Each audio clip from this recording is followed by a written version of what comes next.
Good evening, folks, and here we go.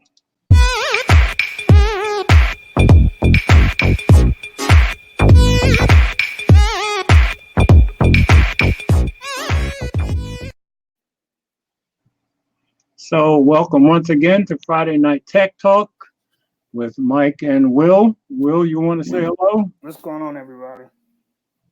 And Mike. Hey there. How's everybody doing today? And it's a hot one. It's a hot one out there today, let me tell you. It's hot everywhere. And of course, I'm Mobile Geezer, and this is our weekly Friday Night Tech Talk. If you're new here, please join us every week at 8 p.m. And 1 week we rotate from my channel. Next week we'll be on Will's channel, which is WillD. And the following week we are on Mike's Simply Your Device channel. So you can find me on Facebook and Instagram and Twitter. And my website is mobilegeezer.wordpress.com. So hey, that's going to put me right up on Labor Day weekend. Cool. Well, I mean, if you want to switch, we can always switch. No, I'm all about that. Okay, cool.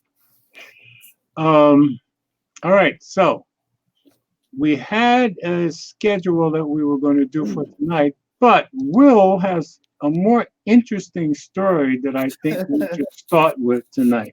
Yo, let me before you go. See, George, this is where you need like that breaking news. You know what I mean? Right? All right.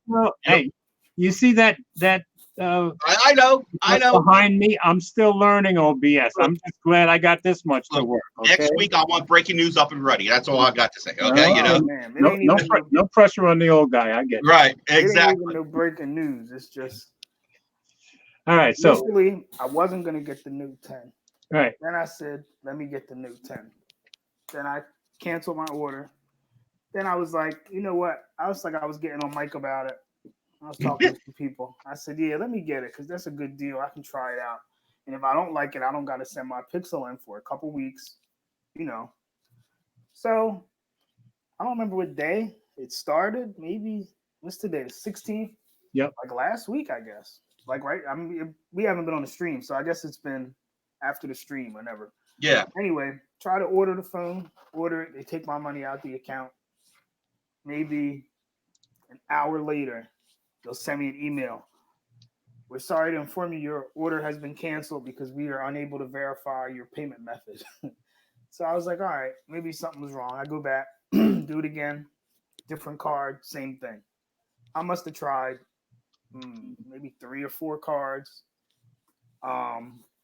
This morning, I made a whole new Samsung account.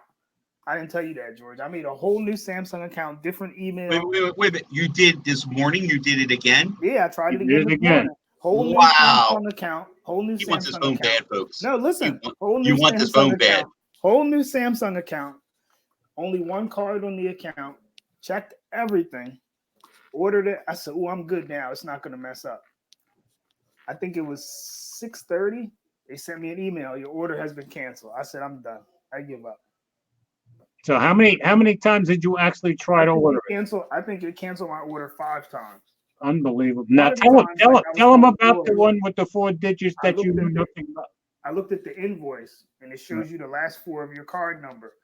So it showed me my card number.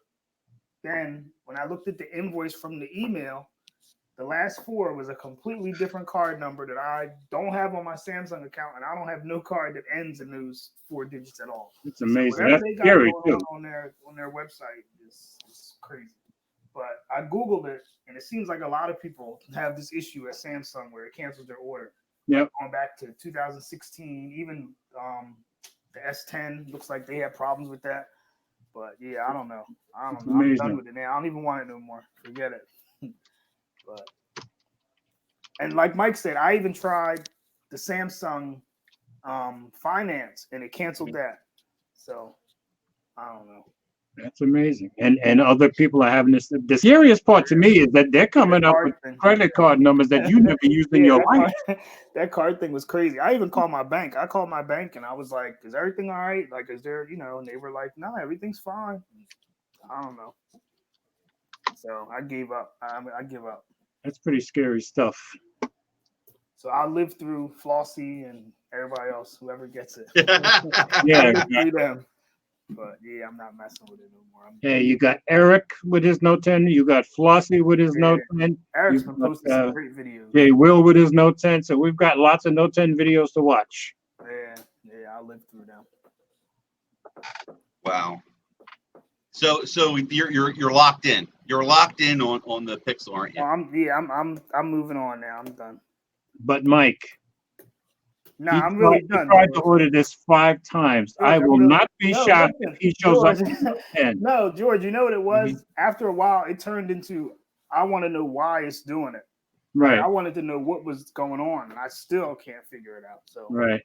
I don't know. Like, I called them, and they were just like, what they tell me? They basically give you the same line like that the email says. They were unable to verify something. Nobody really got an answer. So I would have been saying, where the heck like, did I get this card number that I've never had? You see what Gary Brown said. That's how I feel about it at this point. Like, I'm not supposed to get this phone, so I'm leaving. Yeah, exactly.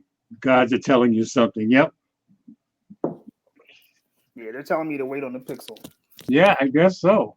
And I guess I'll give y'all an update. The visible wireless line. Mike had issues with it at the beach, but it's good for me. The only thing I don't like about it is, like Mike said, you can't switch phones. It's not you want to. Yeah, it's not friendly for us. I mean, you can't take your SIM card out and switch it to another.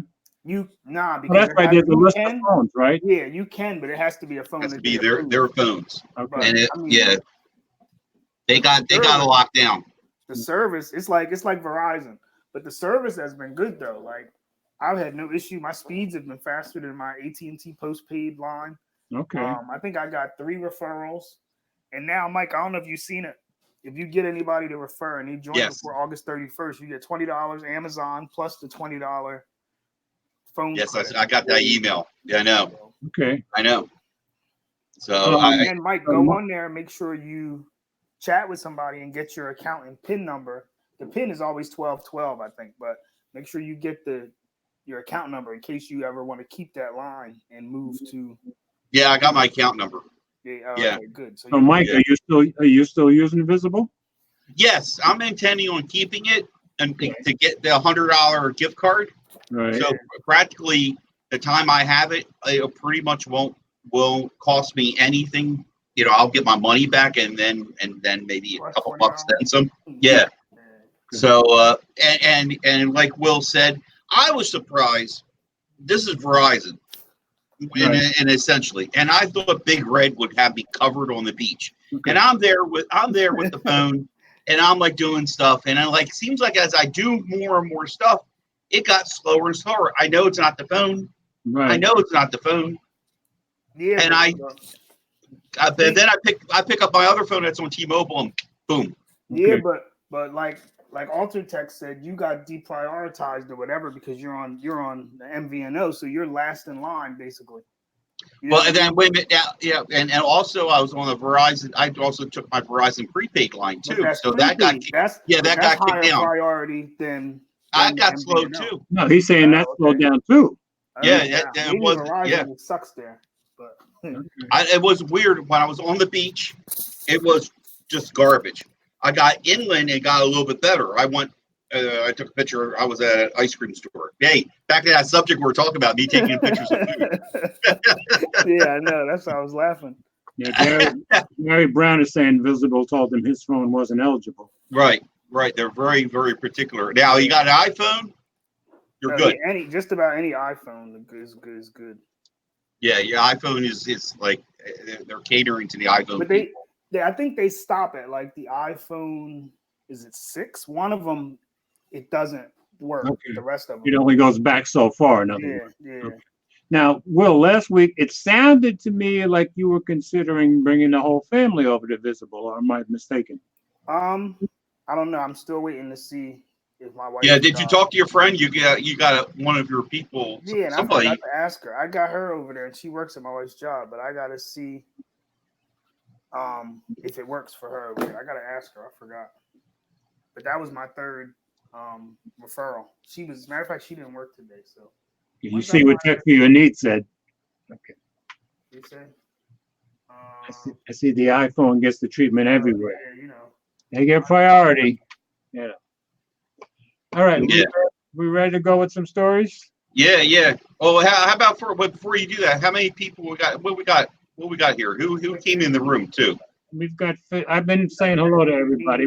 We got Gary Brown. We've got Tech for Your Needs. We've got the Tech Leaks. Mm-hmm. Okay. Right now, 15 people watching.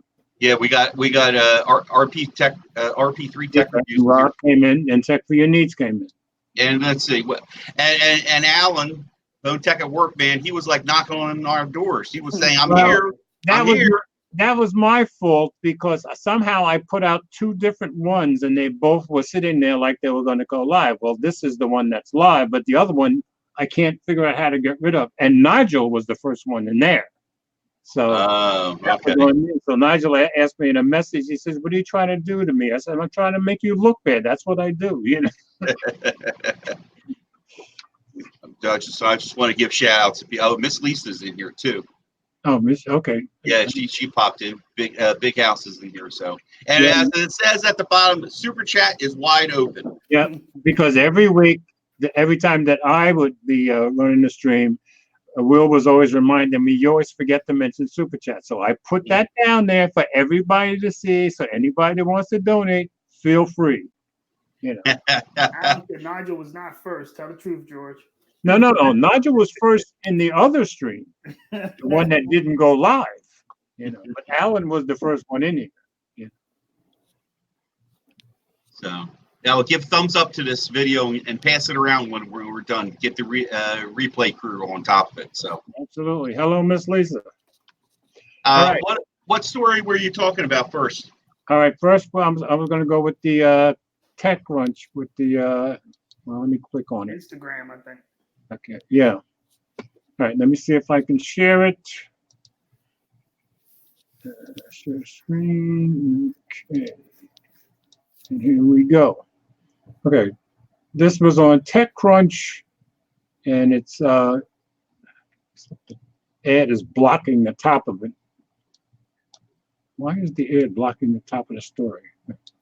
Anyway, Instagram ad partners have been basically spying. There it is. Instagram ad partners secretly sucked up and tracked millions of users' locations and stories. So I figured since we're all in this security thing and what these companies are taking from us, this would be a good way to start.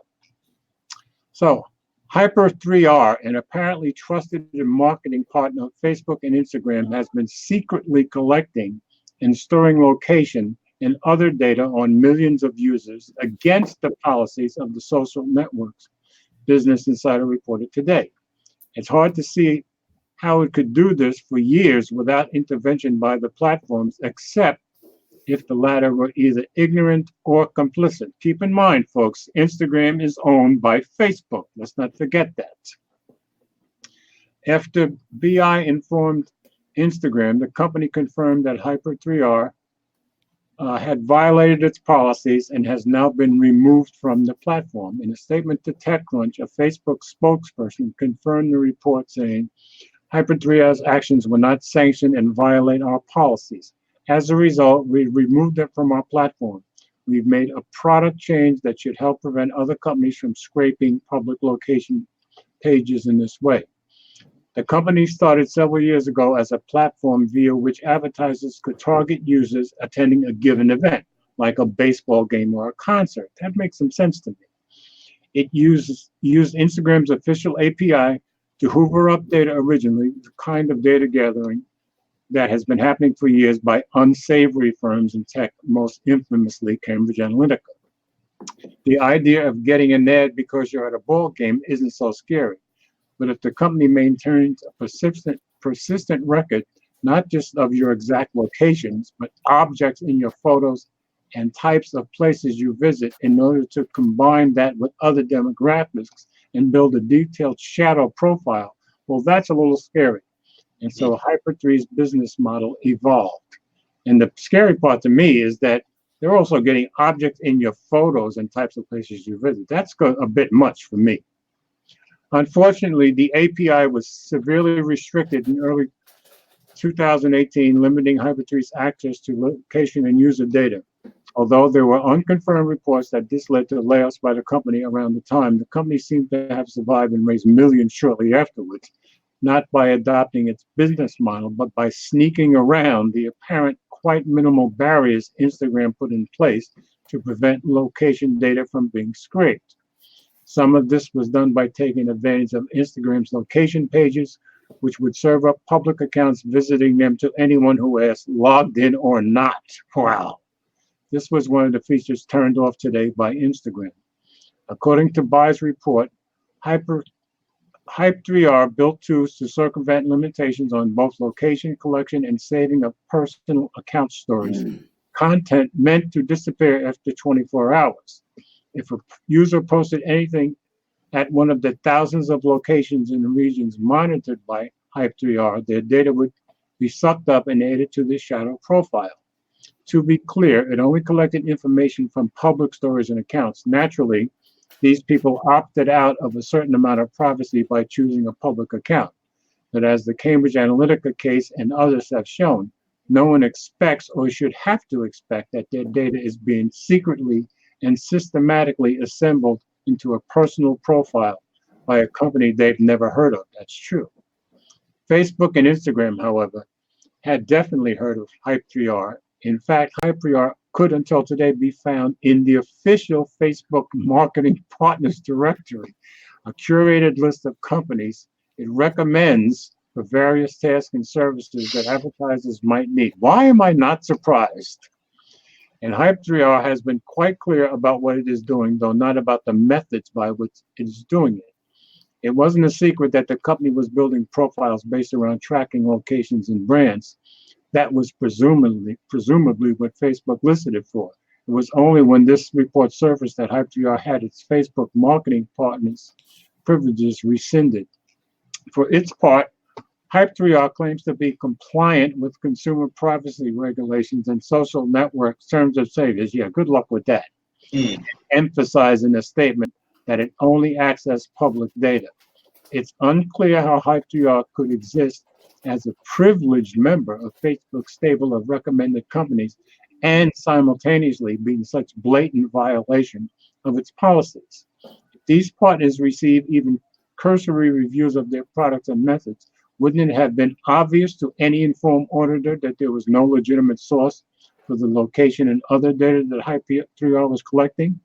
Wouldn't it have been obvious that it was engaging in automated data collection, which is specifically prohibited without Facebook's permission? I've asked Facebook for more detail on how and when its marketing partners are reviewed, and this seemingly fundamental violation of the prohibition against automated data collection could have gone undetected for so long. The story is developing and may be updated further. In my mind, that translates to Facebook did not answer them. So this, to me, is typical, it's Instagram, but it's typical Facebook stuff. What do you guys think? Yeah, it's Facebook. Yeah, but you posted it. I was just like, this is what, is what Facebook is about. Exactly. I agree 100%. And yet they make it out like, we did something good where we're going to stop this company. You know what I mean? I'm like, I started reading this before a few hours ago. I'm like, wait a minute, I had to go back and reread it again. I'm like, are you kidding me? Exactly. You're boasting that you're stopping something, but you're still got other things going on here. And they still had them listed as a preferred company partner. That's amazing to me. You know what? That's it. That's the thing. That's the big thing here. No matter what you do, we're not going to escape it. And if we decide to turn off all the functions, turn on, like when I signed up for it, or log on into a phone for the first time, it's all these permissions you got to give it. Right. And by chance, I set up a phone recently, and I just added, hey, let me see what happens when I say no. Stopped everything in its tracks. Right. You couldn't vary from it. You know what I mean? Exactly. But on the other hand, to get the maximize the ability of that app, whatever, Instagram, Facebook, a search or something like that, you have to give her permission. So you have to agree to all their terms and conditions. Right, to get full function of that app. I mean, they make a big deal of it. Okay, we can, sure, you don't have to let us know what you're doing. Right. But if you want to search for, search a certain subject matter, nah, you ain't going to get all the facts. You ain't going to get it. You might not get nothing because you said no. If you search a certain subject matter, that's going to go into your profile. You know that. Right. So, it's damn if you do and damn if you don't anymore. And I don't know. It pushes you back to the flip phone and to play English. You know what I'm saying? Well, it pushes you back. Oh, somebody gave me a super chat and I missed it. Yeah, a while ago. I was waiting for you to have slow down. Big house. Thank you very much. I really appreciate it. First with the super chat, absolutely. And I missed it. Wait a minute, let me go back up here and see that. Yeah, that was a while. Okay. So on Facebook, on Facebook. I've got Facebook in my head now. On YouTube, it highlights it, but not in our StreamYard. On StreamYard. Okay. Anyway, Big House, thank you very much. Really appreciate it. Tech for Your Needs here. Here's one from Tech for Your Needs. The problem is that 99.99 don't read the agreement of service term. And that's true, including me. That's like the what they call it, EULA or whatever. Nobody reads all that mess. Yeah. They make them things hundreds and hundreds of pages. Ain't nobody reading. This stuff is written by lawyers. Lawyers will intentionally write things in ways to make them as convoluted as possible, in my opinion.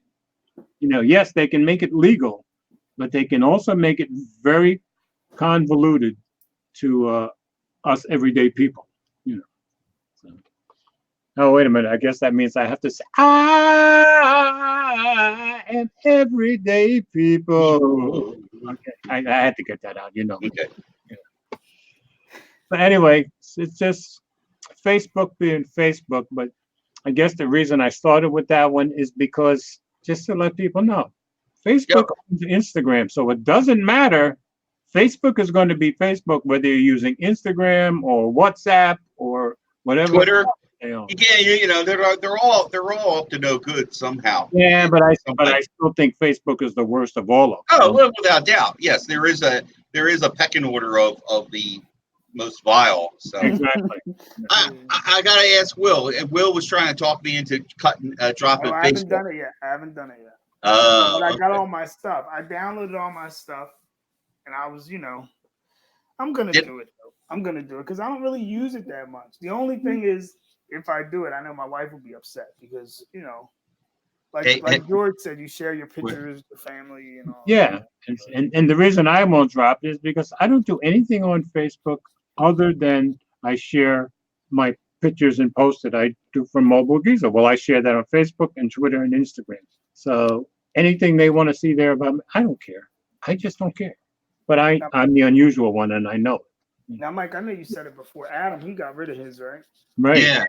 A while ago, right? Yeah, and some reason he just posted a few days ago on Instagram. I was like, I almost fell out of my chair. Like, what? So and then there's these things. I got to share this with you because we're talking about stuff going on. This is a forward message from my wife's cousin to me on guess what, on Messenger. Okay, on Facebook Messenger. Messenger. Yeah. I got a message from you, or it showed on your wall here.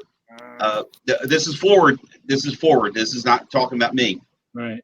Please tell all of the contacts in your messenger list not to accept friendship requests from Andrea Wilson.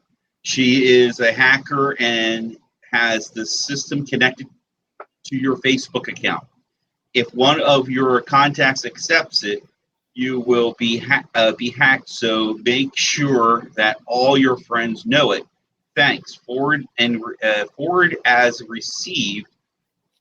Hold your finger down in the message at the bottom of the middle, and it will say forward. Then hit click and hit that, then click on the names of those in your list, and this will send to them, this is real. Now, of course, I'm not sending anything to all the names on my list. Right. And that's what I'm like, I mean, I appreciate it. If it really is, first off, my wife's cousin Barbara here is sending a message to me. I'm skeptical still. I'm skeptical if this is the real deal. Well, anybody who asks you to send to everybody on your list, you can't help but be skeptical. Right. I'm thinking the opposite. You know what I mean? I'm wondering if somebody hacked her page. Right. Or she forwarded it from somebody else's whose page was hacked or something. Exactly. Yeah. So I got one here from a cousin on my side that was her son's. I'm trying to find it, and he basically said, "How could you say this about this on YouTube?" And it was a link, and like a buffoon, I go, "What the hell? What's Anthony talking about?" I hit the button, and right away, I could see. I'm like, "Oh, this ain't the right deal," because it didn't take me to YouTube; it took me to some other page. Exactly. And I said, "Whoop, stop! I'm going to stop right here." Yep. So then like literally minutes later, I got a message from my cousin saying, "Don't open it, don't forward it, don't do it." I go, "Well, okay." It's a little too late, but I didn't go. No, it wanted your password. It wanted you to log in. It made it out like you were going through a Chrome browser to go into Facebook. And I'm like, well, what's a YouTube video have to do with going through Facebook? And I'm right there. I said, no. Exactly. No. Now you see Mike in the comments. Yeah, I'm putting Wade's up now. Yeah, he said. I think you don't need a Facebook account to use Facebook Messenger. I think that's true. Mm-hmm. The problem is Facebook knows who you are because they get people to sync their contacts when they open the app, even if they don't have a Facebook account. And that's true. Every time just like on my new phone that I just got, it says, "Do you want to sync your contacts?" I always say no. Exactly. Right. And I never use Facebook. I tried it years ago, just try it out, but I would never, with all this stuff going on, I wouldn't even use it for SMS texts. Exactly. And that's the other thing. Whenever I start a new account like I do with the phone, it asks you first sync your contacts. I say no, and then it asks you to use Messenger as your for your text messages, and I always say no to that too. You know. But Facebook they're smart though, because the way they do it, when you open Messenger, like no isn't prominent. Like they have it so yes is like real big, so that you just click it. You know what I mean? Yeah. If you don't know better, you're just gonna click on yes and let it sync your contacts and get all their data. And I guess I'm trusting in general, but with Facebook, I'm always going to look at what I'm clicking. You know, especially with Facebook. You know. All right, so one of you want to take the next story about the Facebook listening to your private conversations? Oh, we're on a roll here on Facebook. Exactly. Who's going to take it? I got it. Okay. Go ahead. All right, I'll bring it up and. Oh, you got. Yeah. Okay. You got it, George. Yeah, I'll share it. Share the screen. Okay. That's what I was about to do. All right. Okay, it's up. All right. Facebook admits it was listening to your private conversations too, and I guess they put 2 on there because the past couple of weeks everybody's been getting caught. Exactly. Apple, Google, everywhere. It's just about anything that has a service has been listening. Exactly. Facebook outsourced contractors to listen in on your audio messenger chats and transcribe them, a new report reveals. Bloomberg reports that contractors were not told why they were listening in or why they were transcribing them. Facebook confirmed the reports, but said they are no longer transcribing audio. Much like Apple and Google, we paused human review of audio more than a week ago, Facebook told Bloomberg on Tuesday. The social media giant said that users could choose the option to have their voice chats on Facebook's Messenger app transcribed. The contractors were testing artificial intelligence technology to make sure the messages were properly transcribed from voice to text. Facebook has previously said that they are reading your messages on its Messenger app. Last year, Facebook CEO Mark Zuckerberg said that when sensational messages are found, we stop those messages from going through. Zuckerberg also told Bloomberg last year that while conversations in the Messenger app are considered private, Facebook scans them and uses the same tools to prevent abuse there that it does on the social network more generally. How Facebook monitors its users' messages is similar to other big tech companies. In April, Bloomberg first reported that Amazon employed thousands of workers to listen to people's private exchanges with Amazon Alexa on Echo devices. These conversations were also transcribed to improve software and technology. Amazon said that users could opt out of this review. Similar listen and transcribe practices have also been used for Apple's Siri and Google Assistant. Both companies said they had suspended these practices. Yeah. These companies' policies about listening in on you are hidden in plain sight. Facebook's data policy states, we collect the content, communications, and other information you provide when you use our products, including when you sign up for an account, create or share content, and message or communicate with others. The policy also states that Facebook's system automatically processes content and communications you and others provide to analyze context and what's in them. Facebook has instituted a series of controversial policies and was even hit with a $5 billion penalty as part of a settlement with the FTC last month over its privacy violations. These specific violations included the use of facial recognition technology without consent, deceptive practices when collecting users' phone numbers, and sharing user data with third-party app developers. Digital Trends reached out to Facebook for comment on its transcription of Messenger chat, but we have not received a response. You were surprised. Yeah, well, I mean, I don't know, not to defend Facebook, but it's in the, you know what I mean? It's in the terms and conditions, yeah. So, I mean, you can be mad, but it's in there. And again, it goes back to if you want your audio assistant, your AI assistant, to do better, to understand you, you have to. It's going to listen to you. So they're giving you a convenience, but you have to give up something. Right. Yeah, right. You got to give up some freedom for that convenience. Mm-hmm. So, yeah, it's it. I don't know where to go with this anymore. You know what I mean? It's like I still get the impression that Mark Zuckerberg and Facebook will tell Congress anything, they'll lie, and they'll ignore and just keep on doing what they want to do. That's always my impression with Facebook.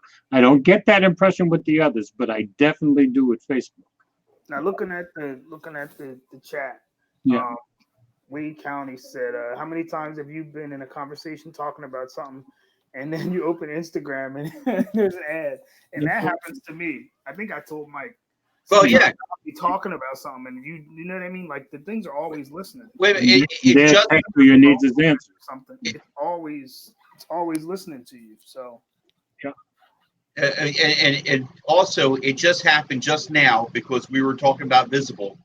And when that last story we did just a moment ago, it had visible little, visible here, an ad over here. So it's listening to me right now. Where it's listening to me, us. It's Chrome. Mm-hmm. Yeah, Chrome open, right?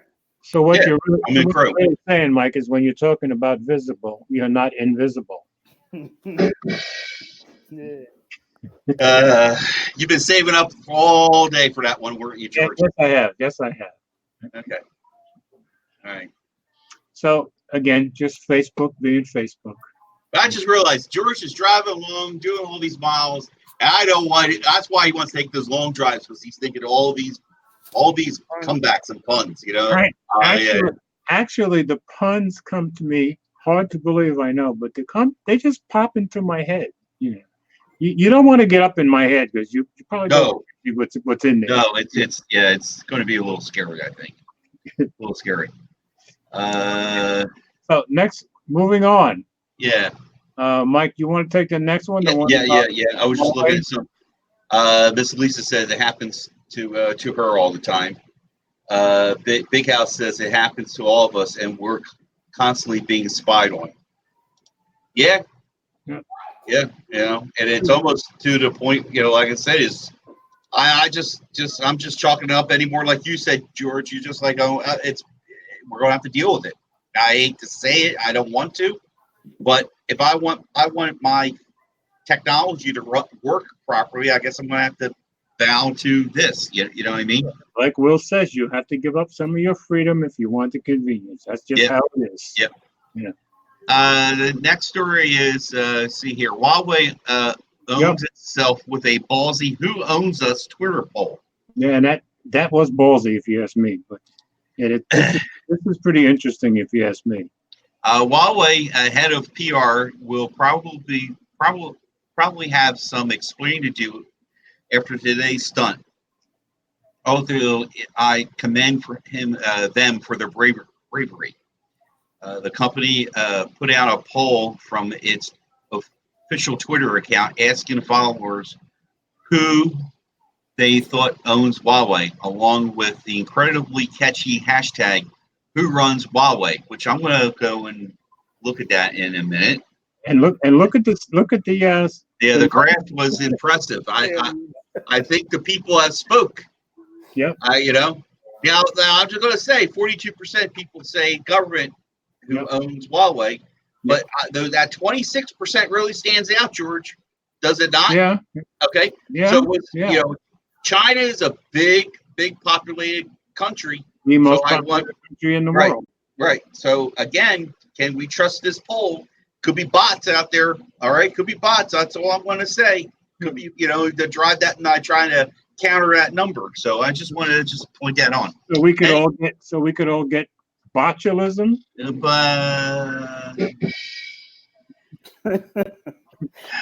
George, I'm going to take away your toys. Okay, you keep this up. I'm taking away your toys. Mike's coming over to take over your stream. Yeah, you sound like yeah.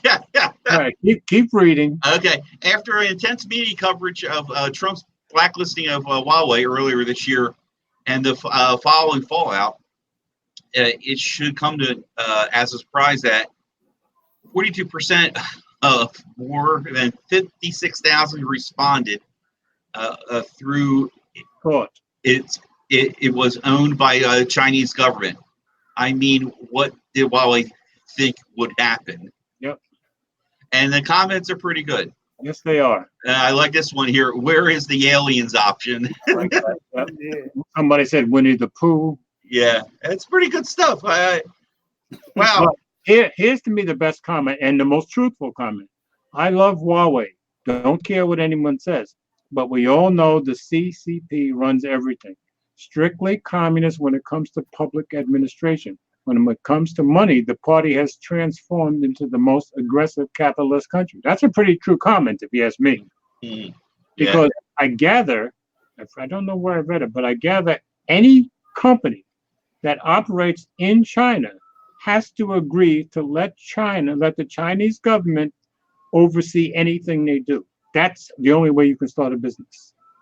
So the Chinese are in it no matter what. No matter what. And if they decide to step in, they're going to step in. And there's nothing you can do about it if you want to do any business or if you want to have a business. So going on. Yep.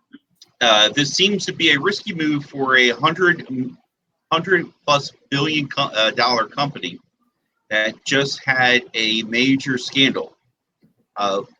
But maybe Huawei is just giving up on its traditional sterile PR maneuvers and actually reaching out to get some public perspective.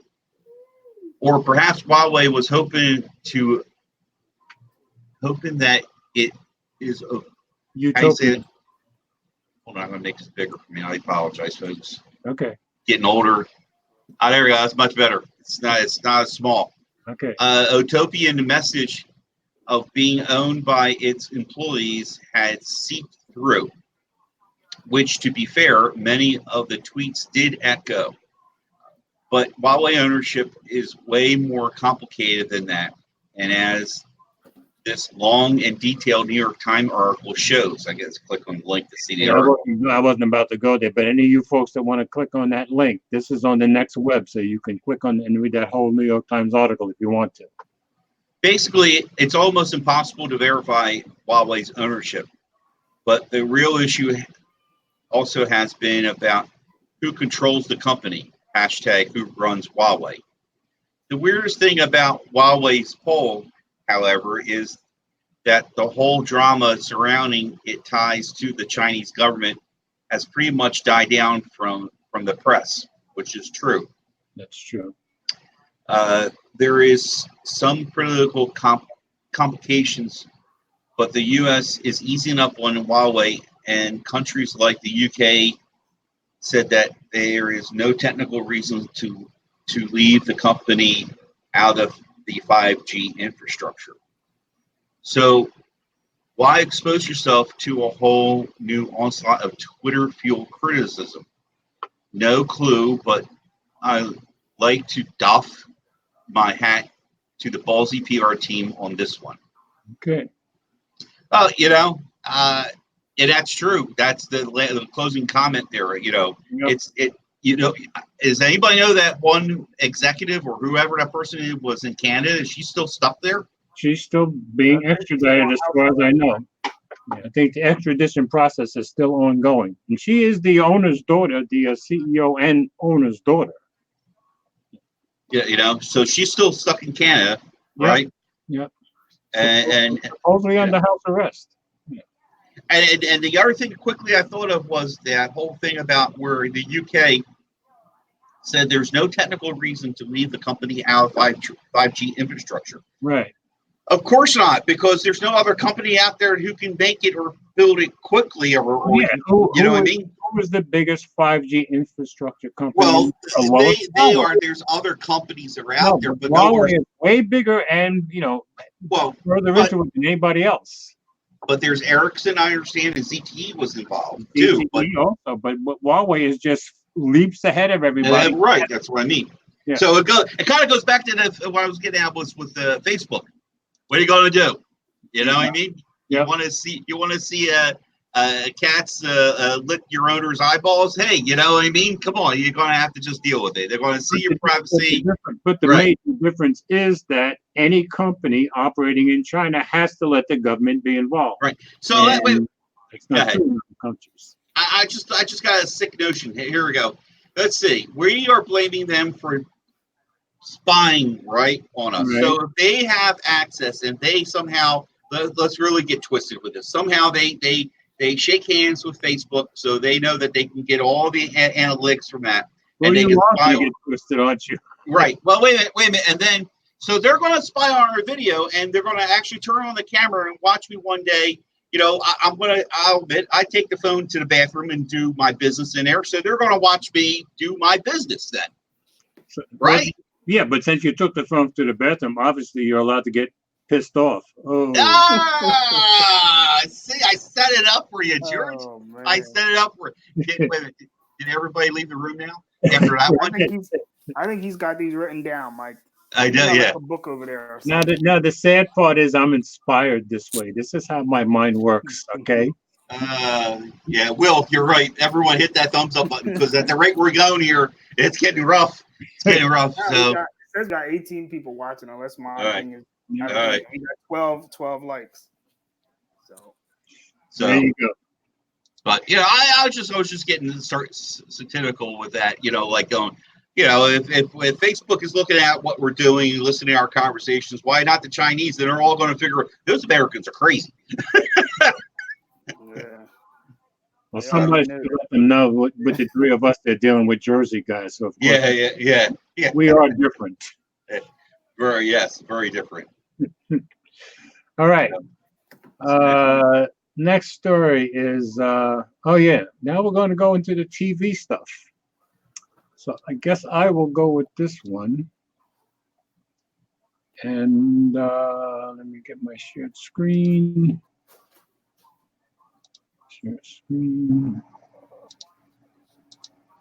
Okay. This is on AndroidAuthority.com, and it's Honor Vision launched. What to know about the first Harmony OS device. And for a little background, folks, the Harmony OS is Huawei's own system that they developed themselves, supposedly ready to replace Android if need be. But so this is a different system than Android, and now they're putting it on their first TV. So we've known for a few weeks now that the Honor Vision TV was coming, and Huawei owns Honor. confirmed that it would be the first device featuring its new Harmony OS platform. Now, Honor has launched the TV in China, so what should you expect from the device? The Honor Vision packs a 55-inch 4K HDR display LED with a screen body ratio of up to 94%. That's pretty good, according to Huawei sub-brand. But arguably, chat, George. huh? Oh, another one? Yeah. Oh, thanks, Miss Lisa. I really appreciate that. Thank you. I'm glad you're watching because I'm reading. Okay. Ratio of 94% according to sub. Arguably, the standout design is the 4-megapixel pop-up camera enabling 1080p video calls. Now, keep in mind, this is on a TV. That sounds pretty cool to me. Honor adds that the camera is able to rotate downwards by 10 degrees in case the TV is wall mounted. Now, to me, that's forward thinking. Core specs include a quad-core Hongyu 818 chipset, 2 Cortex A73s and 2 Cortex A53s. Mali G51 M4 GPU and an NPU HI 351 6DB300. The NPU enables facial recognition, that's a little scary, body tracking, and posture detection, although further details weren't disclosed by the company. But you can see if you're into playing games with your TV, you can see where the facial recognition and body tracking might help. So, okay, other details worth knowing include NFC in a TV, Bluetooth 5, 3 HDMI 2.0 ports, a USB 3.0 port, Ethernet input, the Yo-Yo voice assistant, and Honor Link. The latter feature allows you to use a smartphone or tablet to search for programs and adjust settings on the TV while also letting you project files. The Honor Vision will go on sale in China this month, starting at $3,799, $538 for us, for the 2 gigabyte, 16 gigabyte variant, and $4,799 for the 679 for us, 2 gigabyte, 32 gigabyte option. Honor says a wider launch is still under planning, but added that Google Assistant would be their first choice to replace Yo-Yo. Would you buy the Honor Vision? Let us know in the comments. I just think there's some pretty nice features in this thing, especially the allowing you to use the smartphone and tablet to search for programs and adjust the settings on the TV. So I just thought it was an interesting article that they're coming out with their TV with their own OS. Now, didn't we have OnePlus announce their TV? That's going to be our next story. And just as typical Chinese company, one tries to keep up with the other. Yeah, but keep in mind that OnePlus has been talking about their TV for a few months already. So I think, I'm not positive, I'm thinking that they were in the works first, but I could be wrong, you know. Anyway, so what did you guys think? I just thought some of the specs and some of the functions of that TV sounded pretty cool. It sounds real good. I mean, I don't know if I would buy one, but well, you probably won't be able to buy one in America. Yeah, I was just going to say, you're not going to be. Even the OnePlus TV, I don't know if I would buy it because of their, you know, like their, I don't know. To me, if something's wrong with it, you got to send it back to China, send it back to wherever, you know. Well, no, Texas or wherever it is. Texas or somewhere, they have a facility here. Yeah, but yeah, even with their phones though, like OnePlus gives you, it's like 2 weeks to return it if you don't like it, and otherwise you're stuck with it. Right. I don't know. I'll stick with the company I know a little better. Will and I were talking about that. If we get a TV and we got 14 days to return it, we could go right up to. You got 14 days to return it for your refund. Otherwise, you can just get, you know. But we could go up to the 14th day, decide we don't like it, put it back in a box, and drive to Best Buy. Yeah. Where the other thing is, if you try and send it back, you got to worry about paying the freight back. That's true. And then is it going to get back in one piece? Is it going to get back in time? 14 days is not enough time if you're going to do a mail order. That's true. To get the most out of it. Yeah. Did you see I put up that one from Wade County. Huawei needs a backup plan just like Samsung has with Tizen. And that's probably how it started with the Harmony OS in the first place, is my guess, you know. you see what Gary Brown said? That is crazy. OnePlus will be selling their TVs on finger. I haven't even heard of finger in years. Oh Man. my God. Gary Brown he is went crazy. deep on that one. Yes, he did. Wow. And Gary, you're giving away your age. You got to be old to even know about finger, man. Wow. All right, That was a good one, Gary. Finger hut. let's move on to the OnePlus. Will, you want to take Oh man, yeah. All it? right, let me know. Dag, hold on, George. I think I just closed the article. Okay, well, I'll wait for you. Hold on, let me get it back. Hold on. Just think of it this way, Will. To us, you're always worth the wait. Oh, man. I was hoping somebody would say, "Oh, thank you, Mike." All right, let me see. And this story is on The Verge. From The Verge, right? Yep. All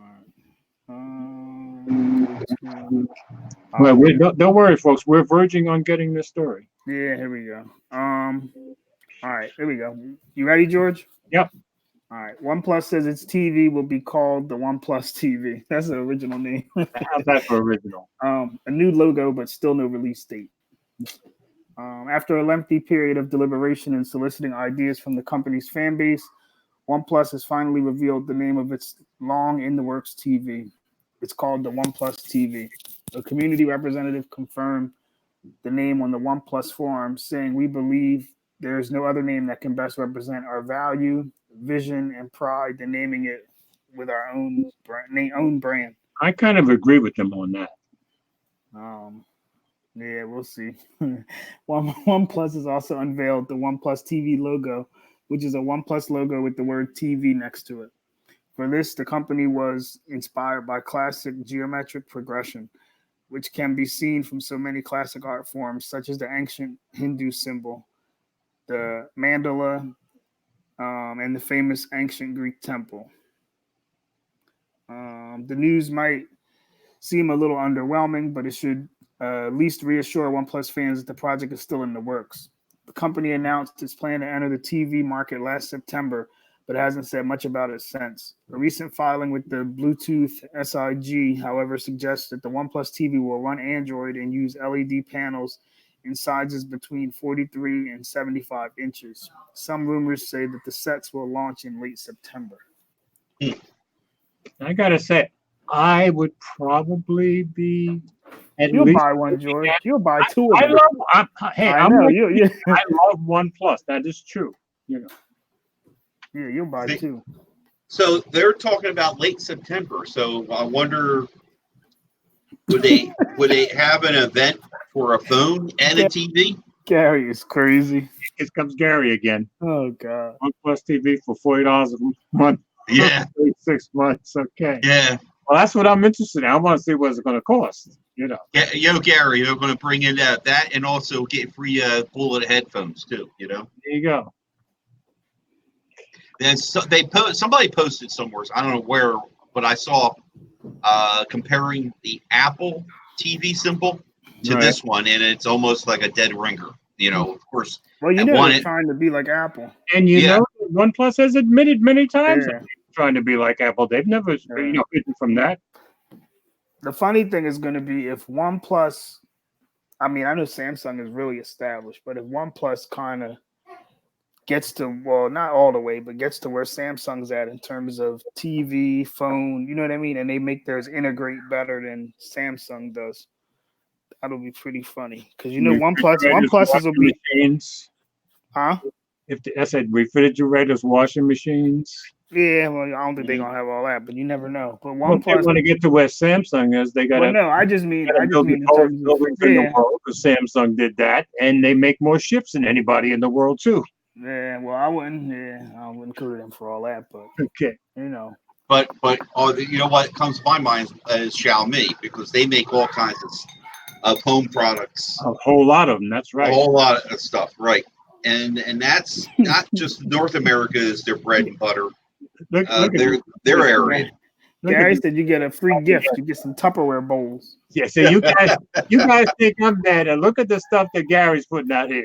Yeah, Fingerhut. Fingerhut used to always put that on the front of the books. If you order this amount, you get a free gift. So, yeah, Yo, Will, you remember Fingerhut then? yeah, you pay Still shipping awfully young to be knowing and about handling.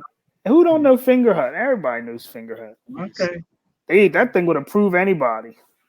Well, that's probably true. You could have terrible credit and get a Fingerhut. I used to order from Fingerhut back in the 60s when I was making less than $2,000 a year with a family. They used to have they would put like sneakers in there and add like $40 to the price, and they'd be old, and yeah, that's Fingerhut was a trip. Here goes. Jack the price up for everything. There we go. There we go, Gary. Go shopping. Okay, there's the link. Is it still Huh? Fingerhut is still around? Like it's still I don't know. I just Googled it. There we go. Okay. Here we go. Now, let me go into search and put in your OnePlus and see what comes up. You know. You see what Big? Oh wait, I missed it. Wait a minute. You see what Big House said about go Xiaomi? Well, that's my latest phone. Xiaomi A3. This gorgeous phone. You're liking it, aren't you? I am loving that phone. Don't worry, George. Weeks. When I put that first selfie portrait out there, everybody loved that picture. Yeah, that was a good picture there. That was good. So wait till Mike shows you his new OnePlus. Oh, Mike, I told everybody. I'm sorry. You see what Gary put there? You see, I still owe Fingerhut for a pack for 1997. Yeah. I'm sure they're still billing you every month. Yeah, right. Okay. So we got through the TV stories.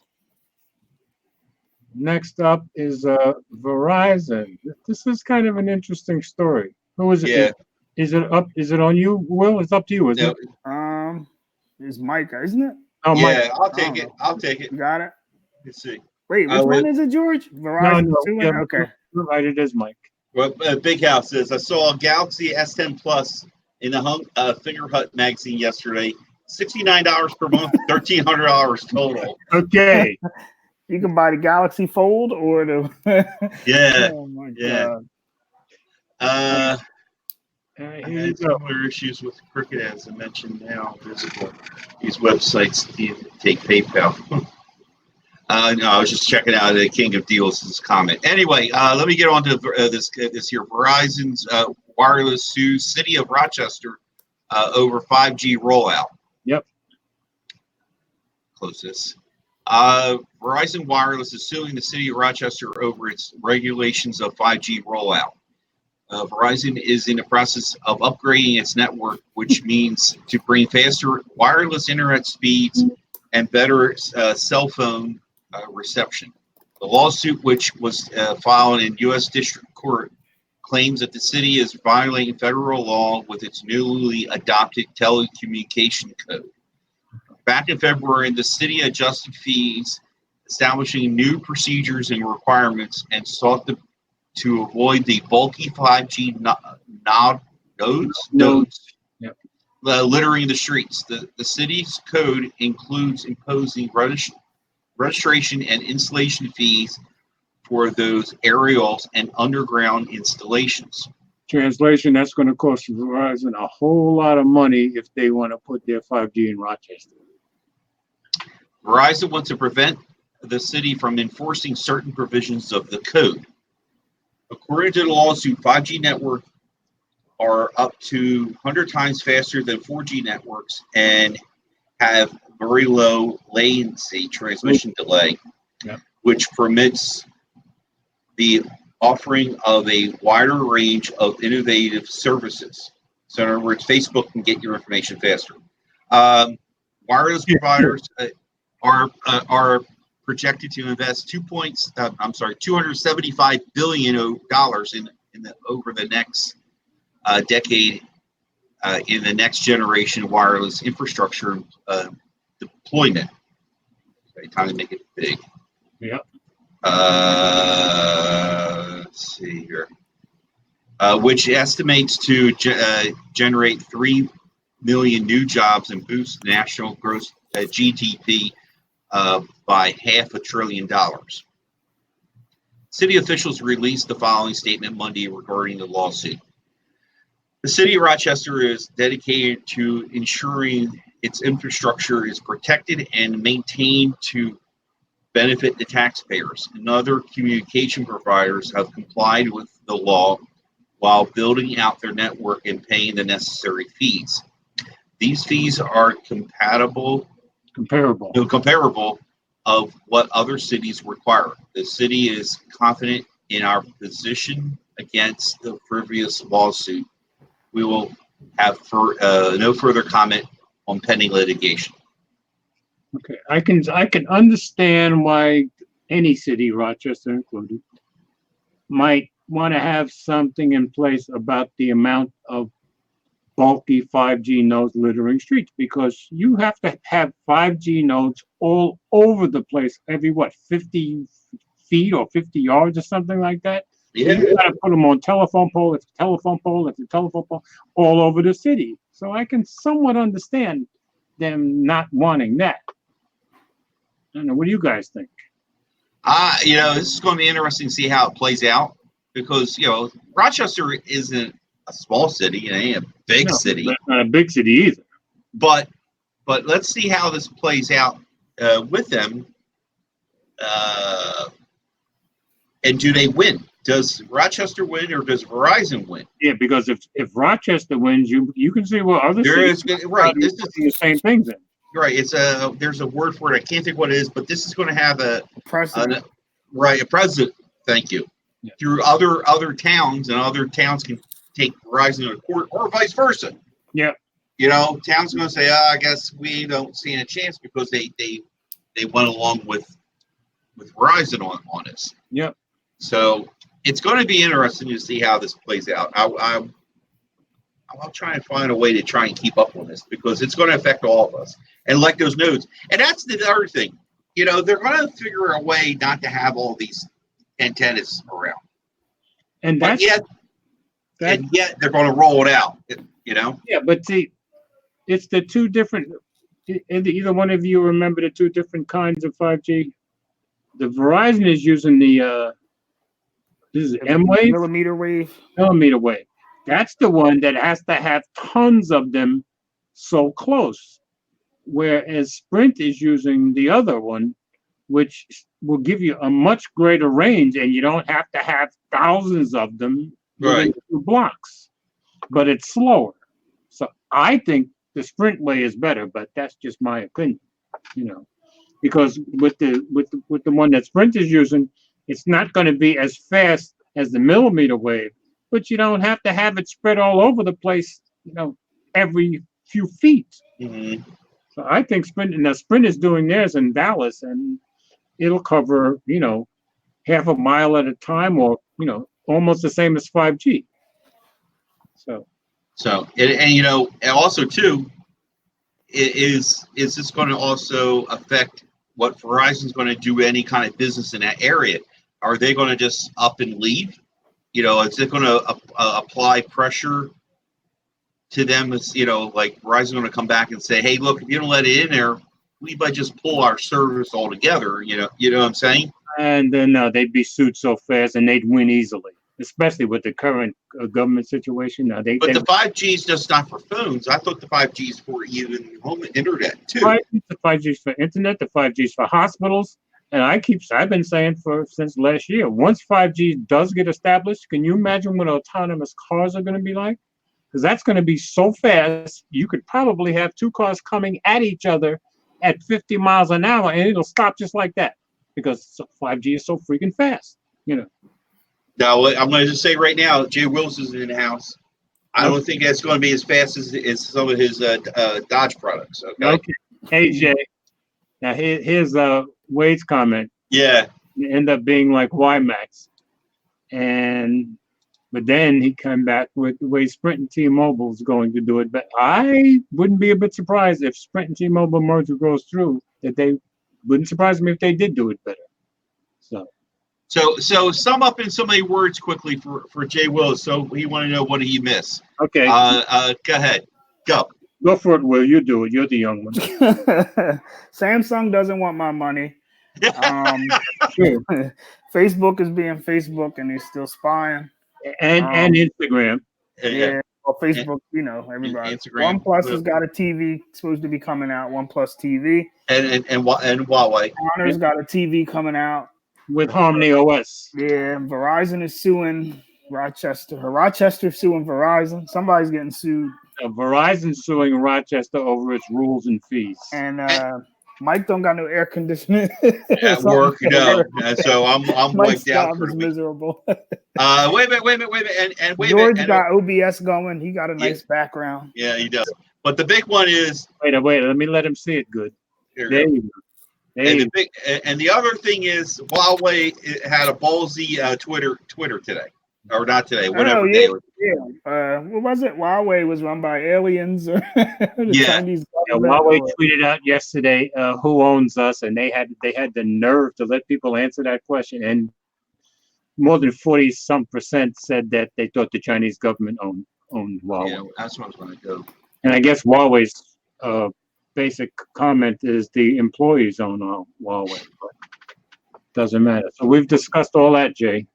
Yeah. And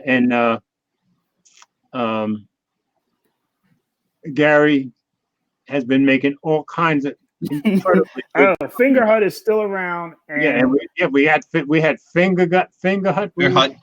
Right.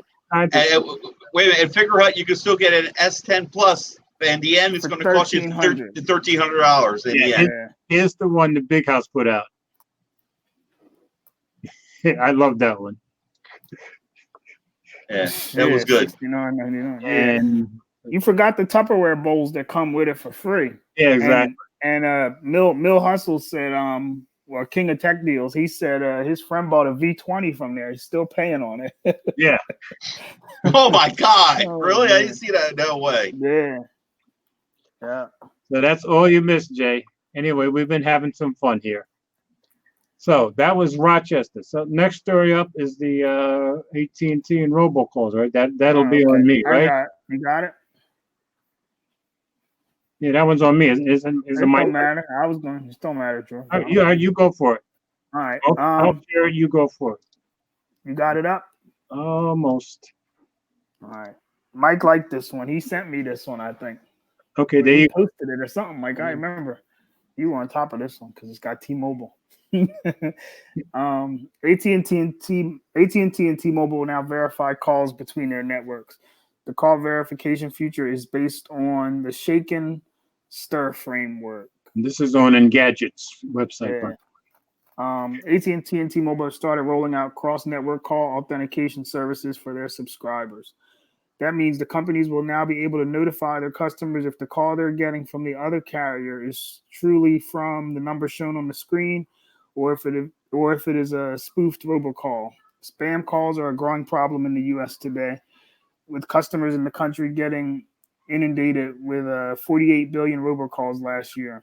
Call verification won't eradicate the issue, but it'll give subscribers the choice not to answer potentially illegal calls, which could be scams or attempts to steal their identity. The call verification procedure is based on the Shaken Stir protocol, a framework that the FCC has been championing for a while now. FCC Chairman Ajit Pai demanded the authentication system's adoption last year, telling carriers that they have to get it up and running by 2019. What's so funny, Mike?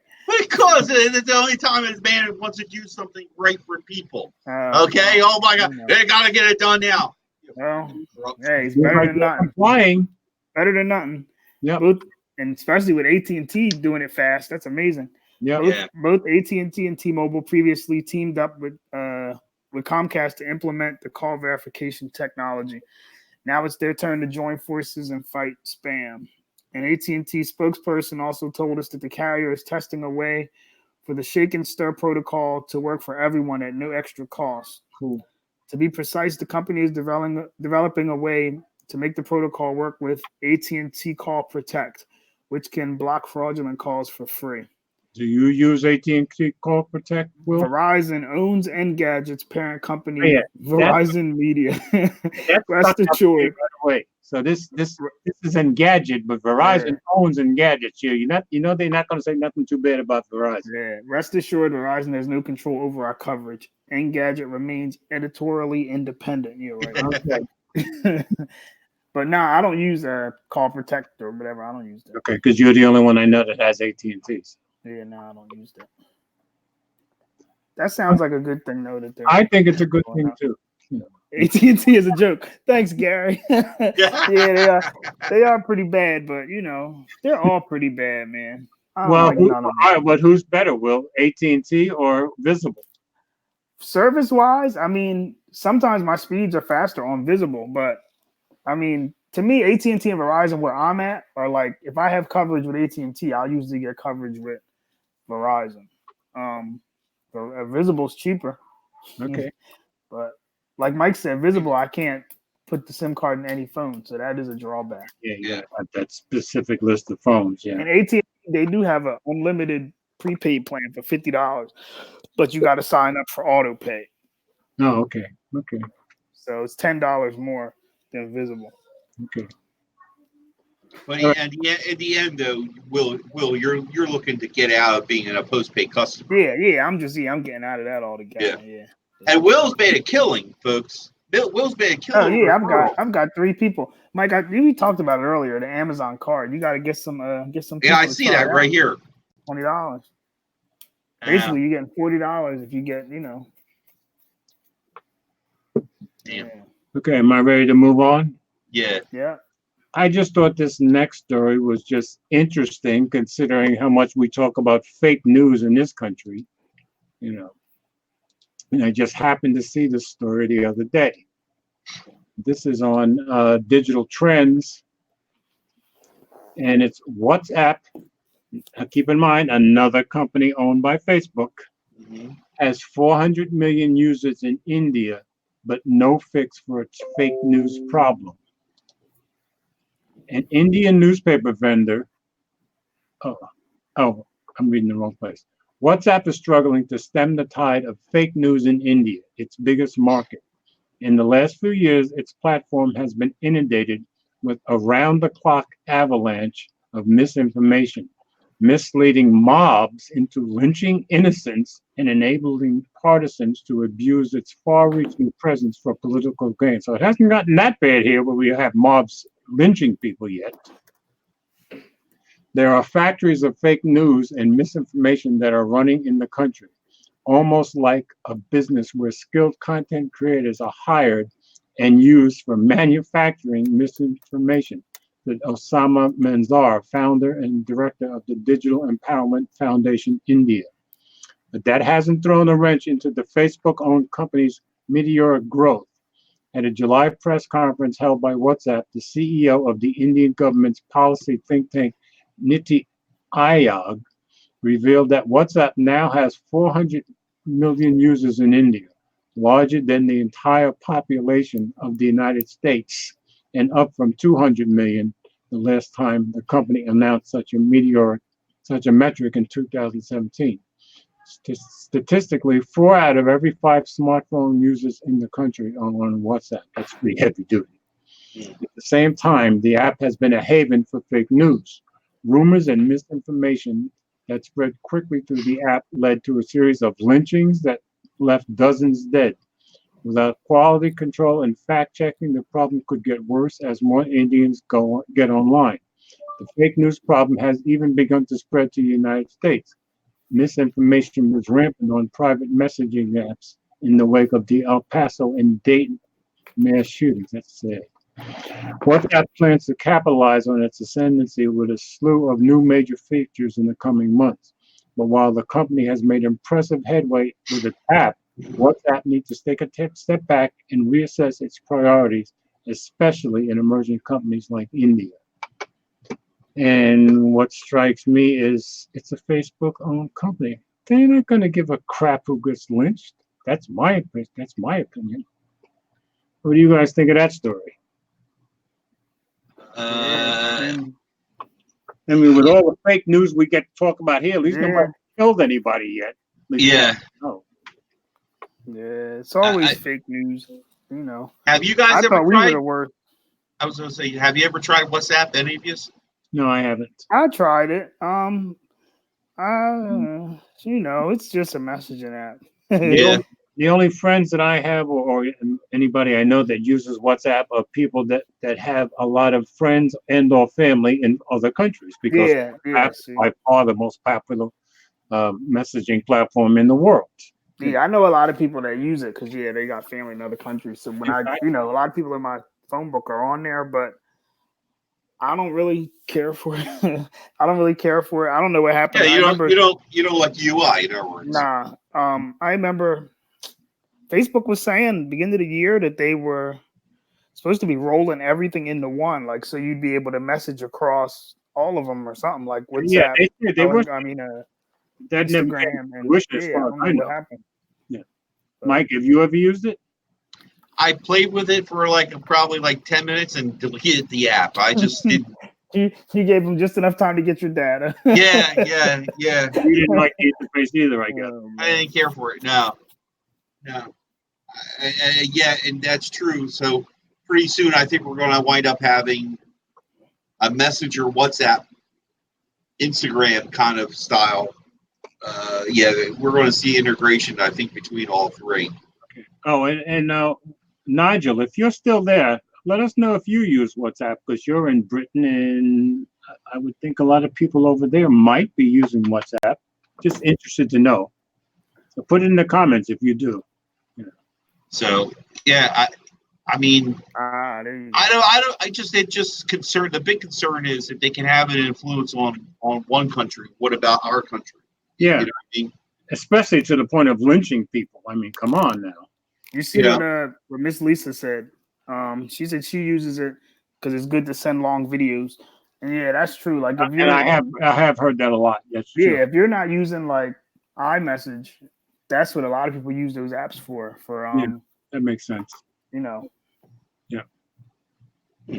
iMessage, you can send long videos. Well, iMessage lets you send like I think 3 minutes or something like that. But like on Telegram or WhatsApp, you can send I think as long as you as big as you want. You can send pretty long videos. I've begun to really enjoy Telegram. I like how it's. Well, heck, you and I used it one day for a phone call. Will. Now, Mike, here's the thing: Google should have just made an app like Telegram and made it the stock app on the phone as soon as you get your phone. That's all they had to do. And they would have had iMessage beat, or at least a competitor. It's Will's weekly. This is what Google. Yeah, that's what they should have did. You cannot get through a week without.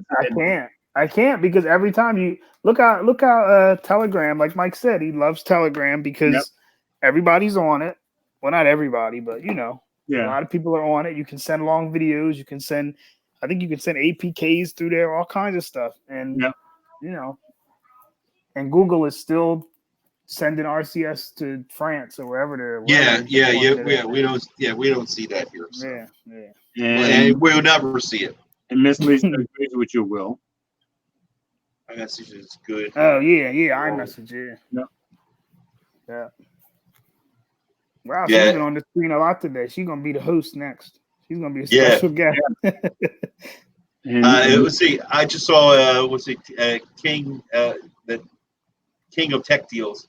If only Android had something to compete against iMessage, they did it right with Duo. Duo. Yeah, Duo. Just as good. It's just as good as FaceTime. Very good. Very good. But he's saying what Will's been saying for a year. But you know what? They did it good with Duo, but they still didn't. To me, they didn't do it as good as they should have because you have to Duo isn't. You still have to sign up for it, right? Like it's on the phone, but you have to open it. For it to work. Well, yeah. You gotta open it and register.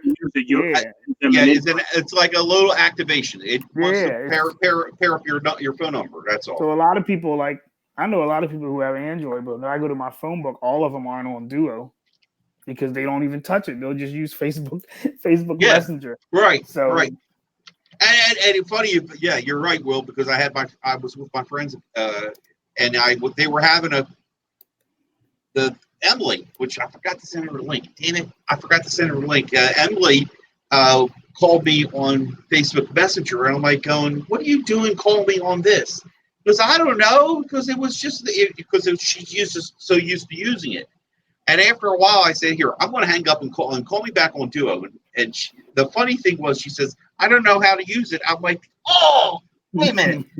Just hit the button and find my name in the contacts." And you know what I mean? We're so easy. There's nothing to it. There's Gary being Gary again. Said I miss Ala. Okay. FaceTime. What's the name? Just let me see what he said. Need iCloud. Oh, okay. Yeah, I guess. Yeah.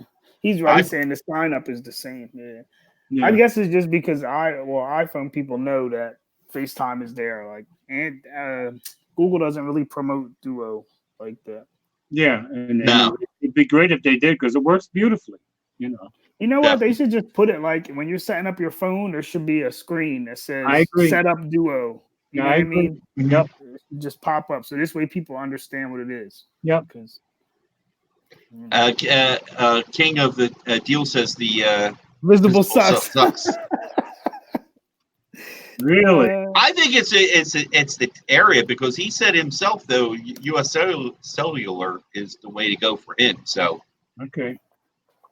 Yeah, it works good. I don't know. It works good for me, man. Now, Verizon is good here though. Now, Will, have you stuck with Visible just around your home area, or I haven't really traveled yet. I'm supposed to be going to the Poconos the end of the month, but yeah, I mean, the same places that I use AT&T, I've been getting good service on Visible, and my speeds have been faster than AT&T.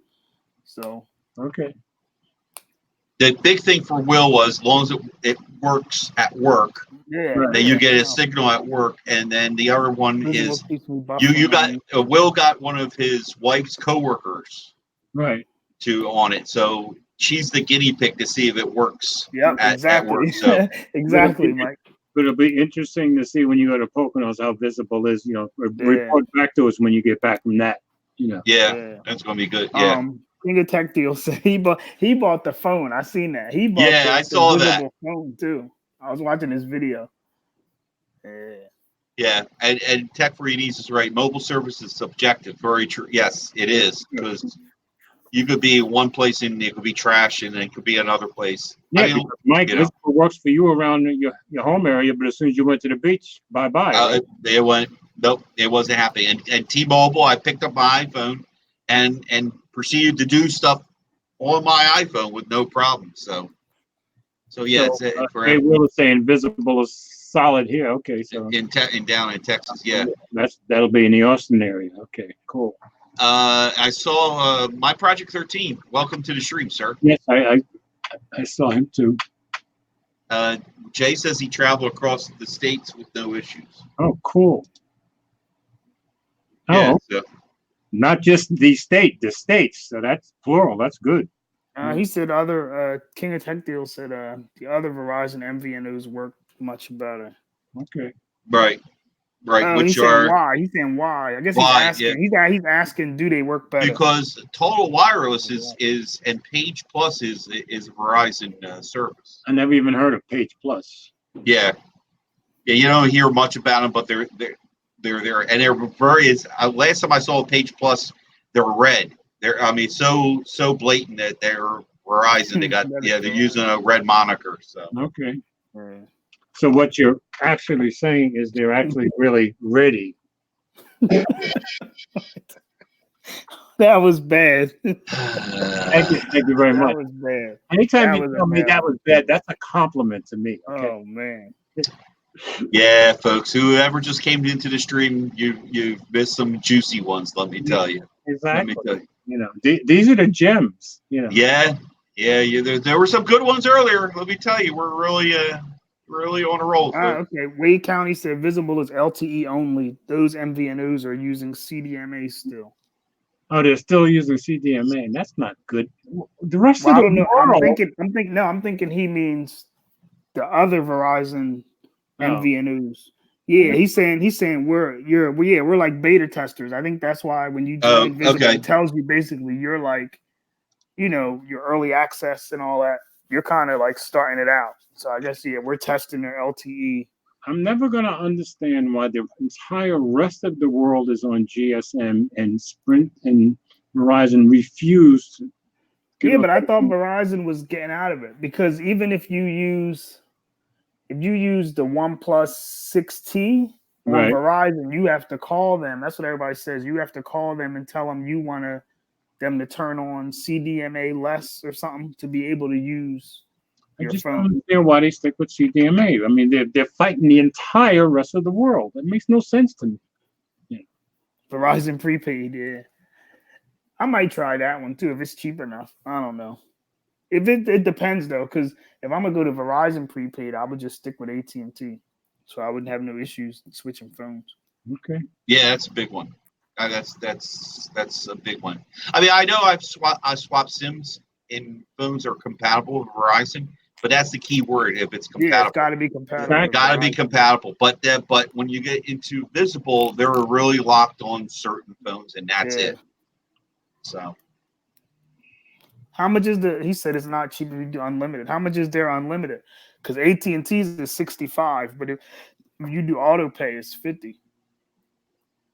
yeah, they have some decent pack. I got one. The one I got, they were giving you. Is it 4 for 4? I think I got 4. I'm paying for 4 gigs and got 4 for free right now. Yeah. On that one, so could be 8. I can't remember. 75. Wow, Verizon don't play. You paying for that network? Well, Verizon always wants more money than that name. 75. Might as well get regular. What's the name service? T-Mobile was charging me. What did I tell you, Mike? 80 for one line. One line, but that was postpaid now, right? Yeah. Remember with AT&T, always read the fine print. I'm paying about $113 for 4 lines. T-Mobile. Yeah, I don't need all them lines. Ask Mike. Mike's always mad at me when I'm like, Mike, I don't even need 2 phones. Yeah. 2 lines. Mike's like, I'm like, I don't know how y'all do it with 5. Oh, stop! That's crazy. Oh, stop! I don't even know the visible phone number, man. I don't even know the phone number to the line. Want me to post it out there? I'll put it in. There you go. Put it in the chat. I don't even know the phone number. You really don't know the number? No. I'm gonna message you. I'm gonna message you. I don't know it. Then you wonder why I can't keep up with your phone numbers. I don't even know mine. Now, see, King of Tech is saying AT&T is officially the most expensive. I thought Verizon was the most expensive. I thought Verizon was too. I could be wrong. US Cellular Invisible. Okay. Most expensive carrier. US Cellular. Well, then I stick with T-Mobile. All right. So, Mike, you want to take the last story? Yeah. All right, let me get it up on screen. And Mike, you're the one that came up with the story, right? Yeah, it caught my eye. I want to just also say right now, Mom so far doesn't have this issue. Okay. But then again, I think there's some when I read it, I think there's going to be a few things I don't qualify for anyway. Well, Mike, you won't be able to get it anyway. You had to buy it new. Right. Because I did. I had the phone new and I can't find nothing. I don't remember. I don't think I had the issue. I can't remember if I made the first Pixel. I know I did the second one, but I can't remember if I did the first one. Pixel for about a year, never had any of the issues mentioned in this article. Yeah, right, I don't think I had the issue. This is from 9 to 5 Google. The original Google Pixel is the phone many still look back with fond memories. However, the device was the subject of a couple big flaws. The biggest one, which was the microphone. A lawsuit was started over faulty Pixel microphones, and now Google has agreed to pay some buyers up to $500 in a settlement. As The Verge explains, the lawsuit was organized back in 2017 regarding Google's knowingly selling Pixel devices with defective microphones. Google admitted that some microphones in the original Pixel and Pixel XL were subject to hairline cracks in the solder connection on the audio codec, which resulted in the device either having poor or spotty audio performance. All the way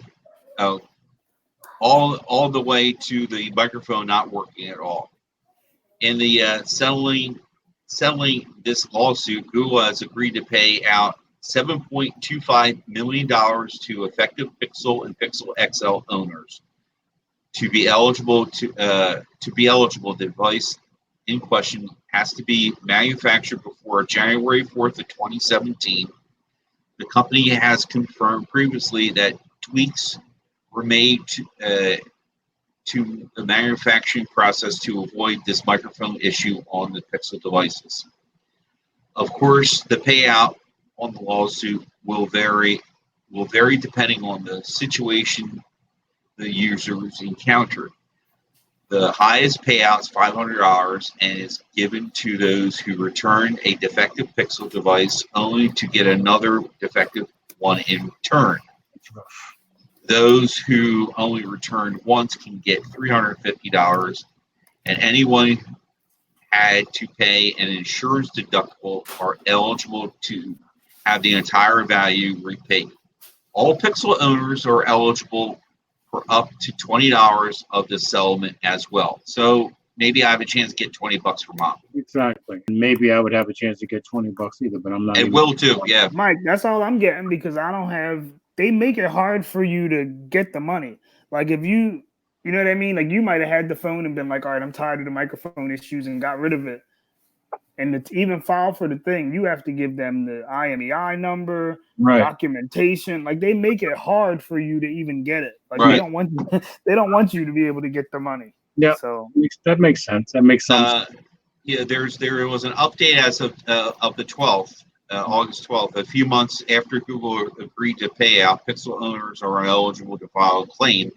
The settlement website via Review Geek is taking claims through October 7th, and you'll need at least the IMEI number from your 2016 Pixel or Pixel XL. That can get you just $20. If you have issues with your device, you'll also need to provide proof of the issue to get the $500. So for a lot of people, if they did have the issue, proving it at this point probably wouldn't be possible. Mm-hmm. Yeah, So, that's good. That's yeah. Just going on, the law firm conducted this case has a form available for users to sign up for updates on whether the case goes next, where's the case goes next, or how can they get their payouts. A hearing for preliminary approval will be held on June 5th. Yeah. So next year.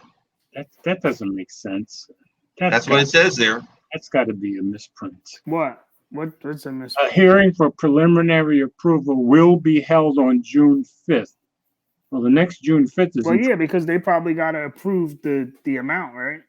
Like just like who was the was it the credit thing a couple of weeks ago? They said that everybody's mad because basically they were given was it $120 or whatever it was, and now they're finding out that they didn't even have enough money to give everybody that amount. Really?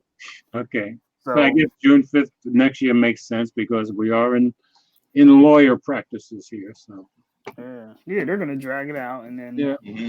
like Gary said, by the time you get the money, it's gonna be not enough to. Yeah. But Google's always having a lawsuit about I think every Pixel they've had a lawsuit, right? Except for the third one. Except the 3A, as far as they haven't had a lawsuit for the 3 yet, but I'm sure it's coming. People are gonna probably sue about something. Yeah. 2 had the screen thing, and Google can't get it right. But the new Android Auto setup is nice. I do like that. If only they would take your advice. Well, I'm telling you, You need to consult for them or something. I need to get in like Rishi's in with OnePlus. That's what I need. Exactly. So What do you wait? Did you see his Instagram? I think it was Instagram. He posted this reel. I don't know where he even got the stuff from. I don't know if he has it or if he found it somewhere. Of what? It was like these OnePlus. I don't even know what you would Oh call yeah, them. like those pins. Yeah, Like they're like lapel pins. That Yeah. was crazy. Yeah. They look nice. So he does have them. That's it. I don't know if Yeah. they're his or not, but I told him, I said he needs to get a job. They need to hire him. Yeah, really. He advertises for them more, really good. I mean, and you know what? That would be so great if he could work. If he could work there, man, he would be a great. That would be a happy man there. That would be a very happy man. Yeah, he's always supporting them. I don't know. See? So yeah, go get your Go find your IMEI number. Yeah, here I'm getting the link. I'm throwing it in the chat. Go get your money. Go get your money. Gary's gonna go get his $500. Mom will be all over that. $20. Mom loves her T-Mobile Tuesdays. Man, she loves her. You know, if it's free, it's for her. You know. Yeah. So that's all we have, huh? Yeah, I forgot about the next. You see what he said? So far, there's been a settlement on the Nexus 5X, Nexus 6P, the original Pixel and Pixel 2. Yeah, there's been, Google. Yeah, I forgot all about the Nexus 6P. Yeah. Yeah, the 5X too. Yeah, Google's always got an issue. Yep, so that's all we got for today, folks. Let's see. Mike. Yo. Did OnePlus send you your delivery thing? My delivery. Yeah, they didn't tell you when your phone's coming. Oh no. I'm waiting for. No. The 7T. If the 7T, if the 7T is a real thing, you know what I mean. If it's a real thing. Yeah, that's what you should do. Get the 7. Well, now you already got your son the LG. Yeah, I got the LG. Love that OnePlus headphone jack. No. Which one? The 7? I'm talking about the 6. No, no. Sorry. No, Mike's not giving out. Oh, Mike, wait a minute. Why didn't you just get him a 6 off of Swappa? Yeah. Yeah, but it's got the DAC. He's a wired headphone guy. I think. Yeah, but you got the. Doesn't OnePlus do something with the audio where you get like extra audio? Nothing. No. There's a bit of. Yeah, it's good. Don't get me wrong. Wired headphones on the 6 is nice, but on an LG with the DAC in it, and it'd be really good at headphones. If you really get some good ones, you notice the power coming through. Definitely. So he's enjoying the phone. No, he doesn't have it yet. Oops, hope he's not watching. Well, I mean, I've been making those videos. I've been making those case videos, so he knows he's getting one. He knows it's coming. Yeah, he knows it's coming. I mean, I'm torturing him enough. I mean, I was pleased as a pickle when he sat down and had that conversation. So now I'm really dragging it out on him. Yeah. So he's been busy. We've both been busy, and I want to do it with my brother. So we're going to hopefully over Labor Day we're going to get together. Okay. Yeah. So. All right. So I think that's it for tonight. Yeah. Yeah, we had so many stories. I didn't think we was going to get done early. Yeah. Sorry, I'll take it early night because when I say goodbye to you guys, I'm heading off to bed because I got a bit long, hot, busy day tomorrow. So. And when I say goodbye to you guys, I'm heading out to take some night pictures with the Xiaomi Mi A3. Yeah. So you like that performance in it? You like? So far, yeah. Yeah. Yep. Got 4G. I know it's not an official. Just like the A2 and A1, they weren't official U.S. phones, but I get 4G on T-Mobile every day. Works great. So for $250, hard to go wrong. No. What's everybody's opinion of the Note 10? Gary Brown said. Well, I tried to get it, Gary, but Samsung don't want my money, so I'm not getting it. I did want it. I mean, I probably would have been making it look like a Pixel, and they keep canceling his orders, so I did want it. For me, my Note, I don't buy Note simply because I had a Note years ago. I found I used the S Pen twice in about a year, and it makes no sense for me. What's the story about the new mobile G4? What happened? Alan said the story. Yeah, Yeah, there was a story there. They canceled. They just plumb up canceled it. Oh, they did? Yeah, they canceled it. Yeah, it's apparently people who were following it got an email. Because we were hearing about it for months. Let me see. Mobile. New mobile dropped the ball. What was called? What was it? New Mobile G4. G4. G4, yeah. Let me see. That's funny. Yeah, here we go. Everybody who had the G3, they were all excited about it.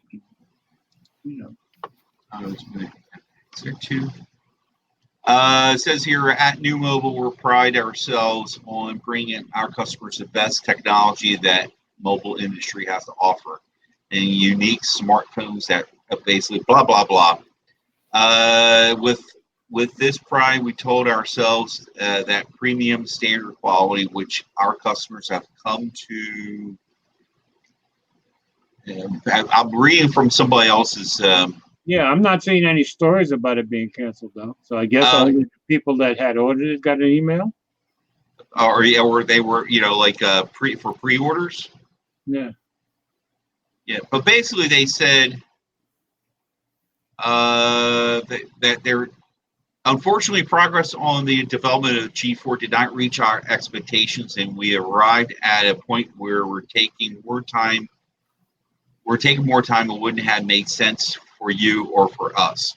Okay. Therefore, to make it up to all of your fans who have been waiting patiently for a G4, we'd like to offer you a $20 discount on a G3 valid through September 30th. In order to claim your loyalty, just enter the code loyalty when making your purchase. Only one-time discount per person. We wish to stress to all of you that we remain committed to bringing you the very best in new smartphone technology that is characteristic of new mobile products. It seems pretty chintzy. Yeah, there was other. I'm reading from who is this? Who posted this? He cut out certain parts out. Okay. Unnamed review guy. Okay. But yeah, it's a lot of other gibberish in there. But I think the guys in the chat room were talking about, pretty much the G4 is going to be outdated by looks. You know what I mean? Right. Too. Yeah. Yeah. The design of phones are going more and more stretching at that screen and having less and less bezels. Right. So, when it was going to come out, it stood a chance to have some footing, but Yeah, well, they announced it at yes, CES. Yes, they did. I thought it was MWC. CES. I thought if Alan's in the room. Anyway, it was a long time ago either way. Yeah, well, it was the beginning of the year. Yeah. Yeah, Alan gotten some. I think he got a phone from him and G3 possibly, and he, there was a lot of excitement over it. You see what Jay Williams said. They didn't sell enough of the G3s because they gave them all to reviewers, so they made no money. Can't sell it if you give all the previous models away. Wow. Well, the price that are giving away too. I mean, that now I think that phone's like $140. Yeah, it wasn't much. Yeah. Oh, see, yeah. Alan said announced that and MWC. Okay. Well. Now, Mike, talking about the stretching out the screen. Yeah. So basically, OnePlus has the best design. Right? I agree. So, what do you think? We know you said the 7T. Let's say next year the OnePlus is 8 or whatever. What do you think? What do you think they're gonna do now? Like, you know what I mean? Because to me, the 90 hertz screen to me is like, I don't know. I guess I don't get it. It's not that. I don't know. It's not like a game changing thing to me. See, so what I could do without it for better battery life. Yeah, it's really fast. But I think what it's going to be is with the TV coming out, you're going to see a little ecosystem, a little one.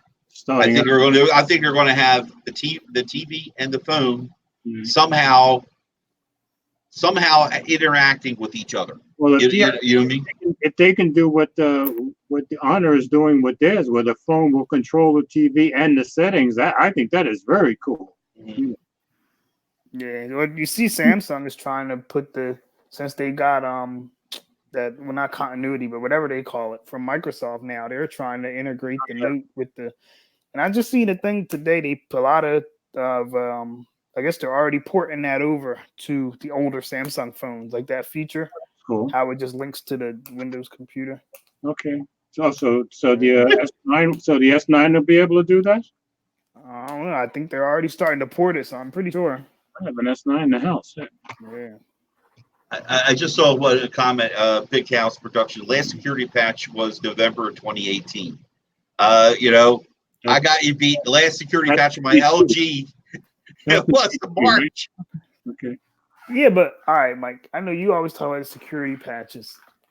I don't know. That's like the least of my worries. Security. I know. I worry about like but, major updates, but security. Right. Patches, Well, they who didn't cares? get they didn't get it on that new phone. That new. So they haven't gotten. No. Yeah, it's like, No. Who cares? But even my my Mi A2 has the July security patch, and and so does my Moto G7 Plus, and my Nokia 7.1.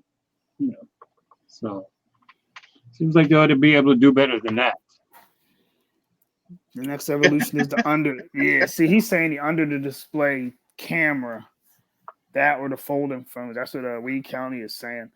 I think the under the display camera is going to take a while because I know they said that it was like it messes up the photo.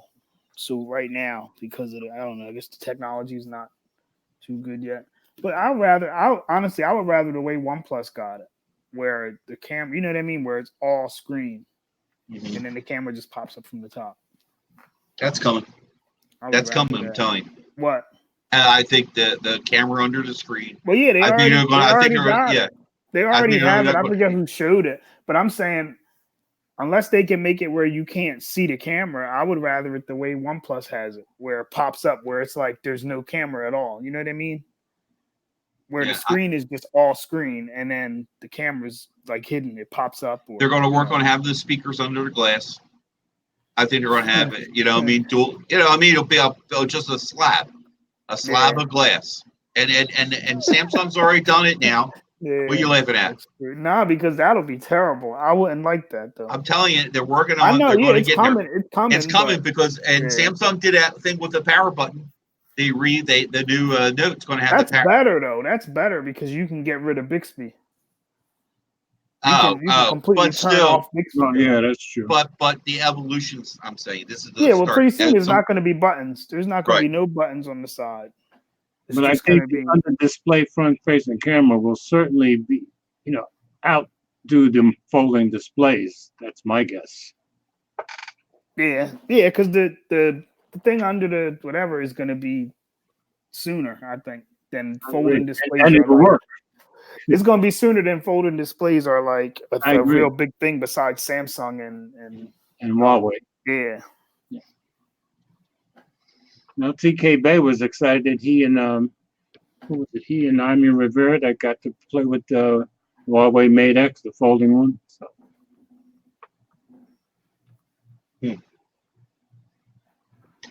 I don't know. I guess Team 100. I don't think they're on tonight. He said the Vivo Nex S. What? What about it? I was talking about.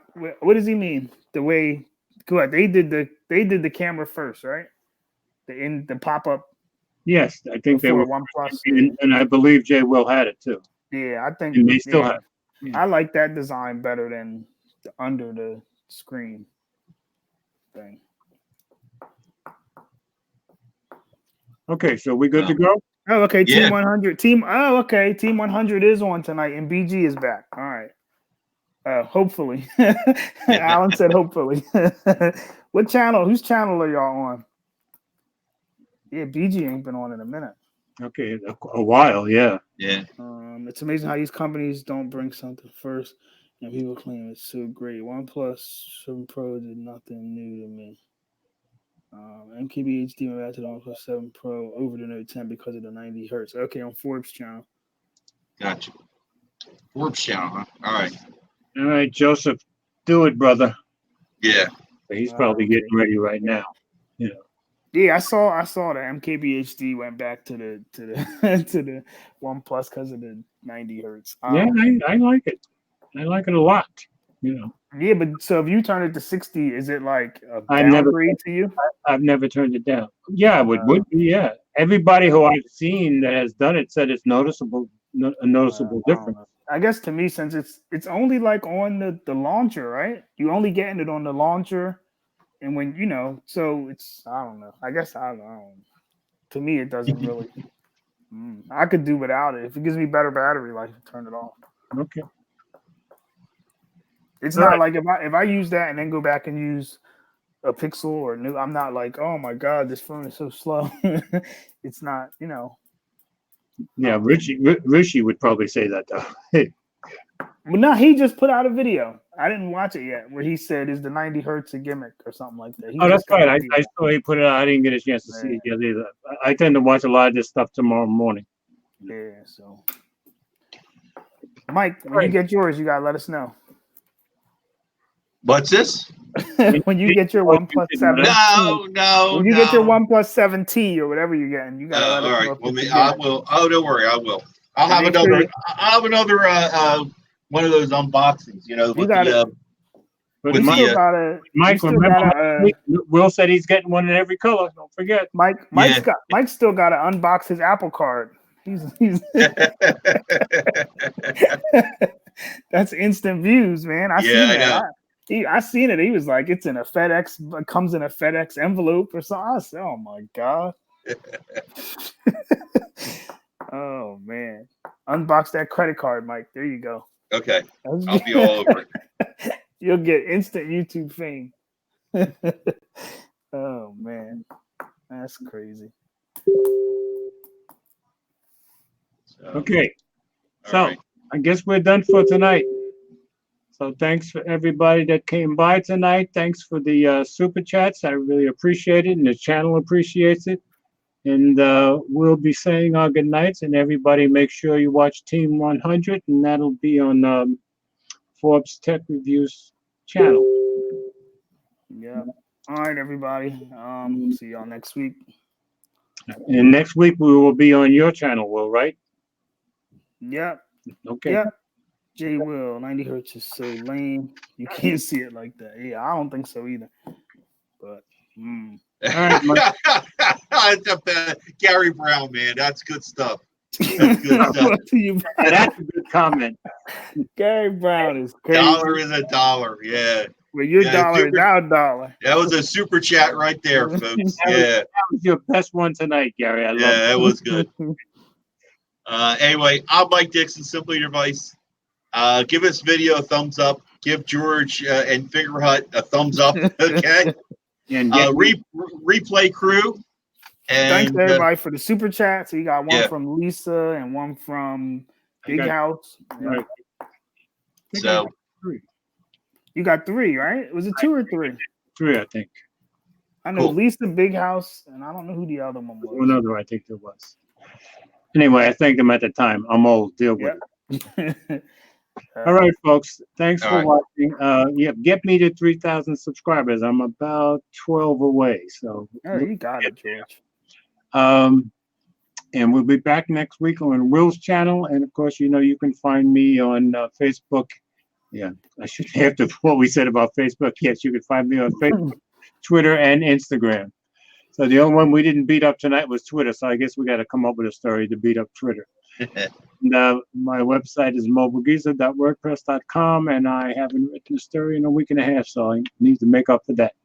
So thanks for coming by, folks, and we will see you next week on Will's channel. Thanks.